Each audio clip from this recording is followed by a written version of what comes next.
Okay, one more question. Fourth question.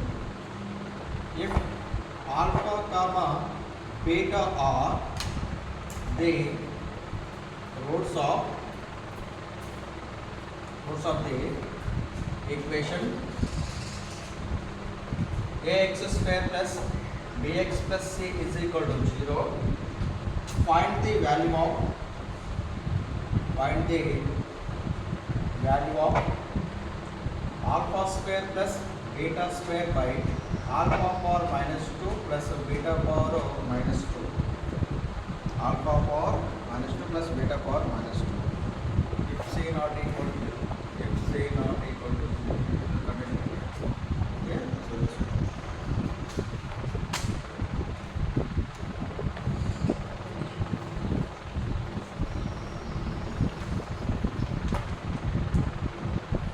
Okay so ఇంకో mark ఉందా వచ్చిందా మార్కు చాలుదా ఓకే రైట్ ఇక్కడ సొల్యూషన్ కూడా ఇది ఎలా ఉంది ఇది if alpha comma beta are the roots of the quadratic equation x square plus beta plus c is equal to 0 ఓకేనా ఇది ఒక క్వాడ్రాటిక్ ఈక్వేషన్ దీనికి రూట్స్ ఏంటిది ఆల్ఫా కామా బీటాలు ఒక క్వాడ్రాటిక్ ఈక్వేషన్కి ఆల్ఫా కామా బీటాలు రూట్స్ అయితే ఏముంటారండి వాటి యొక్క alpha plus beta is equal ఎంత అవుతుంది వీటికి రూట్స్ ఏంటంటే alpha comma beta roots order roots అయితే alpha plus beta is equal to minus b by a alpha into beta is equal to c by ఓకేనా దీని నుంచి మనం ఈ యొక్క కండిషన్ ఉపయోగించుకుని ఆల్ఫా ప్లస్ బీటా ఆల్ఫా బీటాను ఉపయోగించుకుని మనం ఏం చేయాలి దీన్ని సింప్లికేషన్ చేయాలన్నమాట ఇది రూట్ కాదు ఇది ఒక విలువ దీన్ని సింప్లికేషన్ చేయాలన్నమాట ఓకేనా రెండు ఉన్నాయా రూట్స్ లేవు కదా మళ్ళీ ఫైండ్ ది ఈక్వేషన్ కనుక్కొని చెప్పాడు ఇంత ముందులాగా లేదు కదా దీని యొక్క విలువ కనుక్కోవాలన్నమాట ఓకేనా right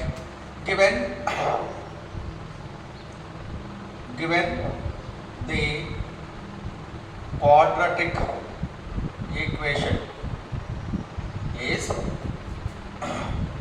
ax square plus bx plus c is equal to 0 okay na given the quadratic equation is ax square plus bx plus c is equal to 0 let alpha comma beta are the two roots of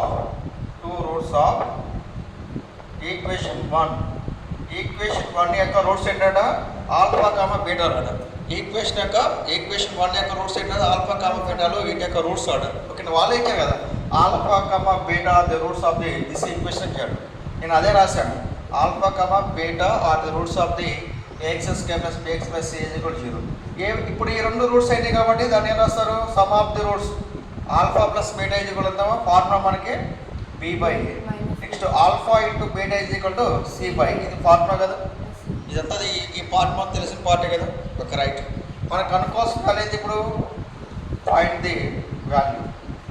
find the value అంటే మనం కనుక్కోవాల్సింది ఇక్కడ alpha square plus beta square by alpha power minus 2 plus beta power minus 2 ఓకేనా ఇక్కడ రాసేద్దాం మనకి ఈ యొక్క వాల్యూని మనం ఏం చేయాలండి ఆల్ఫా ప్లస్ బీటాలో రాసుకోవాలి లేదా ఆల్ఫా బీటాలో రాసుకోవడానికి ట్రై చేయాలి ఓకేనా సో అది alpha square plus beta square తెలియదు alpha power minus 2 plus beta power minus 2 value తెలియదు ఓకేనా ఇలా మైనస్ 2 వచ్చినట్టు మనం ఏం చేద్దాం దీన్ని సింప్లిఫికేషన్ చేద్దాం alpha square plus beta square by alpha power minus 2 రాసుకోవచ్చు 1 బై ఆల్ఫా స్క్వేర్ రాసుకోవచ్చు కదా సింప్లిఫికేషన్ చేస్తే బీటా పవర్ మైనస్ 2 ఎంత 1 by beta power 2 alpha power minus 2 plus beta power minus 2 అంటే 1 by alpha square plus 1 by beta square ఓకేనా డినామినేటర్స్లో ఇక్కడ ఏముంది ఇది డినామినేటర్లో మళ్ళీ డినామినేటర్ ఎంత ఇది పైది డినామినేటర్లో alpha square plus beta square ఇక్కడ మనం దీన్ని ఎల్సిఎం చేద్దాం LCM alpha square comma beta square alpha square into beta square alpha square cancel అయితే రిమైనింగ్ బీటా స్క్వేర్ ఉంటుంది కదా బీటా స్క్వేర్ ఇంటూ 1 ఎంత beta square plus beta square cancel అయితే remaining alpha square ఉంటుంది ఆల్ఫా స్క్వేర్ ఇంటూ 1 ఎంత alpha square it can be return as దీని beta square plus alpha square మనం alpha square plus beta square రాసుకున్నట్టయితే పైన alpha square plus beta square ఉంటుంది దీన్ని alpha square plus beta square whole by alpha beta whole square రాసుకుంటాం ఓకేనా దీన్ని reciprocal చేద్దాం ఇది భిన్న ఆపోజిట్ చేద్దాం ఒకటి ఇది పైకి వెళ్తుంది ఇది కిందకు వస్తుంది కదా. So therefore alpha square plus beta square by alpha square plus beta square into alpha beta whole square. అంతేనా? దీన్ని ఆపోజిట్ చేసినట్లయితే alpha square plus beta square. Okay, దీన్ని కూడా బ్రాకెట్ అప్లై చేయాలి. ఇది క్యాన్సిల్ అవుతుంది ఇది. ఓకేనా? దీన్ని పైకి ఇది కిందకి రాసినట్టయితే ఇది పైకి 3/5/6 ఉన్నప్పుడు ఏం రాస్తారు 3 ఇంటూ ఇది పైకి ఇది 5 కిందకి రాస్తారు. అంతేనా? రైట్, లైక్ దట్ అలా రాస్తారు. ఈ రెండు ఇక్కడ క్యాన్సిల్ అయిపోయింది కాబట్టి రిమైనింగ్ మనకు మిగిలింది ఏంటి ఇక్కడ ఆల్ఫా బీటా స్క్వేర్ మిగిలింది. ఓకేనా? ఆల్ఫా బీటా స్క్వేర్ ఎంత C/A whole square. C/A whole square ఎంత C square by A square. So therefore alpha square plus beta square by alpha power -2 plus beta power -2 is equal to C square by A square.